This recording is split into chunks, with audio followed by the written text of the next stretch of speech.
Halo semua, salam guru inovatif. Bersama saya Zulfikar Alimuddin dan saya dikawani oleh... Oke, nama saya adalah Adina Priani, bisa dipanggil Adina. Saya di GIPS mengajar SMP kelas 8. Saya adalah guru matematika. Oke, GIPS itu Global Islamic Boarding School, ya. Miss Adina, topiknya apa yang mau kita bahas pagi ini? Pada pagi hari ini saya akan membahas menentukan nilai fungsi. Dengan nilai fungsi. Baik. Pemirsa, kita akan membahas bagaimana seorang guru mengembangkan pengajaran pada topik tersebut dengan menggunakan pendekatan PCK, Pedagogical Content Knowledge.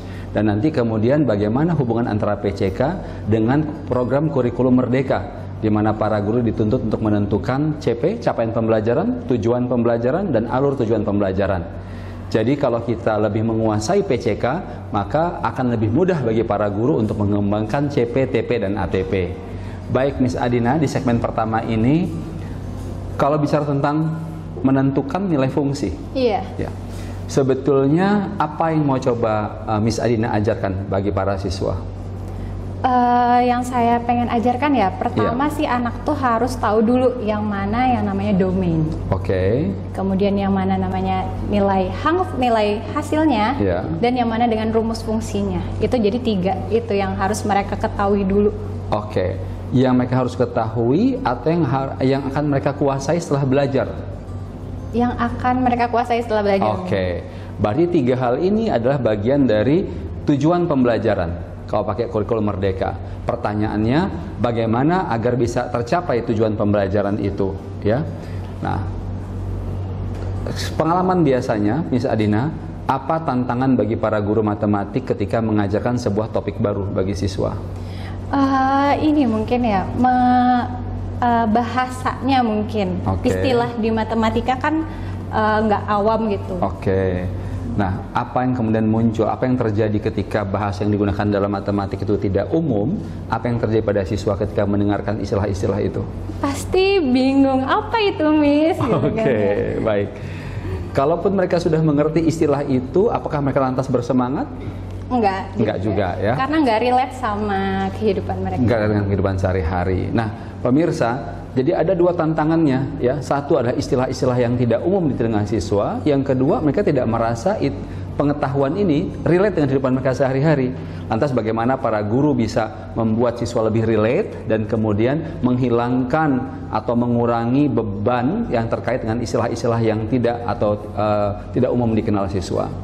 Dalam PCK ini disebut namanya dalam PCK ini bagian disebut namanya konteks, ya. Bagaimana kita menggunakan sebuah konteks agar siswa bisa lebih relate dengan mereka. Kemudian bukan siswanya, pengetahuannya relate dengan mereka. Kemudian bagaimana kemudian kita mengganti kata-kata atau istilah-istilah yang berbau teknis itu dengan istilah-istilah yang ada di keseharian kita, sehingga siswa tidak merasa terbebani. Baik. Sebelum saya tutup di segmen ini, saya akan kembali ke Miss Adina bicara tentang konteks. Tadi kan menentukan nilai fungsi. Iya. Ya. Dalam kejadian sehari-hari, kapan biasanya konsep ini dipakai, Miss? Tahu orang jualan jus? Oke, ya. Jus buah? Tahu. Itu sebenarnya mereka menggunakan konsep fungsi. Oke, konsep fungsi. Seperti apa itu ceritanya? Kalau misalkan kita ingin beli jus nih, Oke, saya tanya dulu deh, Mister sukanya jus apa? Jus apa saja? Jus alpukat, jus jambu, jus mangga. Oke, gimana cara proses pembuatannya? Pembuatannya, nah ini dia, masukin ke dalam blender, buah dibersihkan ke dalam blender, dikasih air tambahan, batu es, dan dipencet, jadi diminum. Hasilnya apa? Jus. Iya. Lantas hubungannya sama nilai fungsi apa? Oke, misalkan di sini saya ingin bikin jus alpukat nih. Iya. Ya kan? Kan tadi kan saya tanya jus buah-buahan ya. Misalkan saya pengen jus alpukat.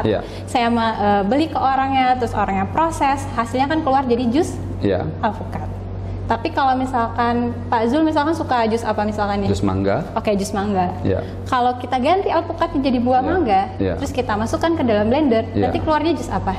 Jus mangga. Iya. Apakah hasil dan yang kita masukkan itu sama atau beda? Sama.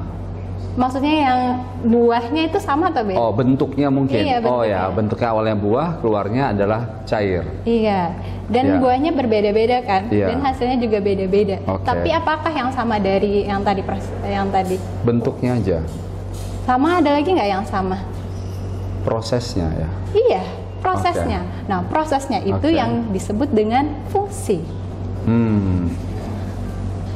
Di titik ini, Miss Adina, kalau kemudian siswa kita ajak bicara tentang menyerut kayu atau menghaluskan permukaan kayu, menghaluskan permukaan batu, menghaluskan pipi, gitu, kan ada proses juga. Nah, apakah proses ini disebut dengan juga fungsi? Iya, bisa. Iya. Nah, kalau begitu di bagian mananya yang disebut dengan fungsi? Kan tuh proses kan sebuah tahapan-tahapan kejadian, ya. Yang mananya, Miss, yang disebut dengan fungsi? Prosesnya tersebut yang disebut dengan fungsi. Oke, prosesnya tersebut ya. Nanti kita coba dalami lagi di segmen yang kedua. Baik Bapak Ibu semua, salam guru inovatif.